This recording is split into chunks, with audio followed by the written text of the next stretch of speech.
Carolina. Thanks so much for joining me on my last seasonal Saturday for Easter. I'm really excited to bring you this project because I was trying to think of a project I could do for my friends who bring their kids over for egg hunting. Obviously the kids are having fun, but they need something too. So I went ahead and put this gift card holder, just a little top flips open like that. And you had your gift card inside. Isn't that cute? Later on they can, reuse it and maybe change the sentiment, and they have a nice cute little gift card holder. But anyways, why don't we go ahead and get started? I started off with the Spellbinders Nestabilities Nested Eggs die. You can use any oval. These are just easy because then it cuts into an actual egg shape. And I went ahead and used the larger of the dies, cut 2 pieces out of cardstock and 2 out of pattern paper. The one I'm using here is from Cosmo Cricket's Garden Variety kit or packet, and went ahead and glued the 2 pieces together. So basically out of the 4 you'll end up with 2, a front and back side, 1 solid and 1 pattern paper. Then you're going to go ahead and take one of your eggs. That's going to be your base, so you want to put that one aside, and then you're going to take the other piece and you're going to go ahead and just cut this one piece. So that's going to be the piece that you're going to be that swung open. And I went ahead and used some decorative scissors. I believe, let me see, this one's called Dragon Back. That's right. So if you don't happen to have decorative scissors, you can use your own scissors and just kind of go back and forth like in a jig-jag motion. And if you have them, make sure that when you use decorative scissors, you always align it to your last cut so you get a straight cut all the way through and you're not missing a jagged edge or anything. So you'll end up with these 2 pieces. The top you want to put to the side because we'll deal with that one later. For now, the bottom side is going to get glued down only along the edges. So let's go ahead and do that. And as you can see, I'm just starting from one end and to the other as close to the edge as possible. So now that you've finished doing that, you go ahead and glue it down to your base as such. And let me align it here a little bit. And just to make sure you have a nice clean adherence from one piece to the other, just go ahead and run the edges and tap it down a little bit more. Let's go ahead and put that aside and then bring over, for this I'm using birds in a branch. So I found the extra large 2-step bird punch from Stampin' Up! Was really great. EK Success makes it, so I'm not sure they have something similar. But I went ahead and cut the bird and the leaves out of the Sweet Pea Designer Pack. Let me zoom in closer here so you can see it. So that's the bird. Then I went ahead, the other side of this pattern paper is brown, so it's really cool. I just went ahead and flipped it so that they both go the same way, put a dimensional on it, and then I'm just gonna be able to put that on top of the bird for the little wing. And then the last thing is the leaves. I cut 2 pieces. I cut one out of solid cardstock and one out of pattern paper, also from the Sweet Pea Designer Pack. And since I have my dimensionals ready to go, I can just go ahead and start adhering them.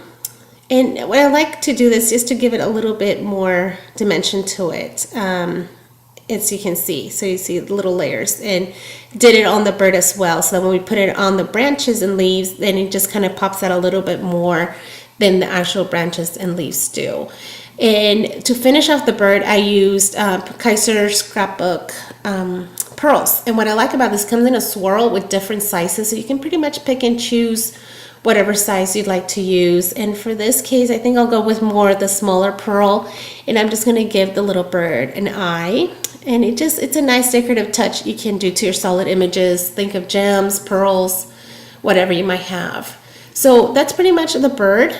Before I go on to the branches and leaves, let me adhere the top so that you can see how I did that. Just want to kind of line up your jagged edges that you went ahead and cut earlier. Then with either, I used my Crop-A-Dile here, and you just want to make sure you do it on the top piece. So just the top piece is the one that's swinging open.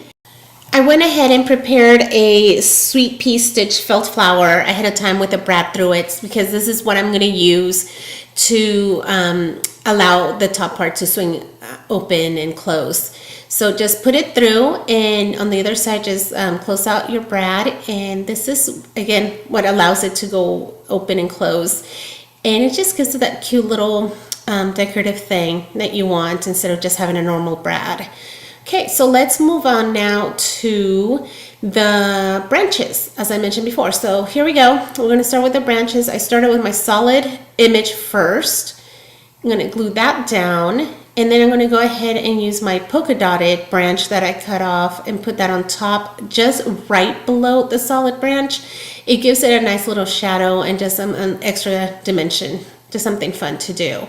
Since I went ahead of time and put some dimensions or dimensional on the back of my bird, I can go ahead and just set it right on top of the branch. And again, this is what allows it to stick up a little bit more than the rest of the branches, and gives it that extra little something. So let's go ahead and put that aside, and now we're going to work on the sentiment.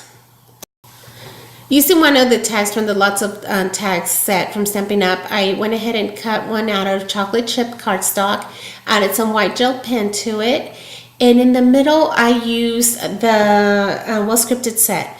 It's actually a really fun set because it has pretty much all the holidays covered in this really sweet font that gives it that extra little elegance. Let me bring it over to show you really quick. So these are some of them. It's called Well Scripted, and I'm using the Happy Easter since we are talking about Easter, and stamped it on white cardstock, punched it out, and then added some faux stitching around it. And then the little flowers here on this side, I'm actually going to be showing you how to make those. They're called knots in the sewing world, but they kind of look like flowers to me. But anyways, so I went ahead and added dimensions to the back of that so that I can have that pop up as such. And the last thing we have to do is add a gift card. I found this cool little Easter themed card at Target. Let me flip this open, and it just gets tucked into there. As you'll notice when I close it, you can kind of see a little bit of the sides on either side. Moving it over to kind of center it a bit more is fine. It really doesn't bother me that you can see it. It is what it is. But that's it for that. Now it's ready to give away. Hope you had fun watching the video, and as always, feel free to let me know if you have any questions. Thanks so much for joining me. Have a great day.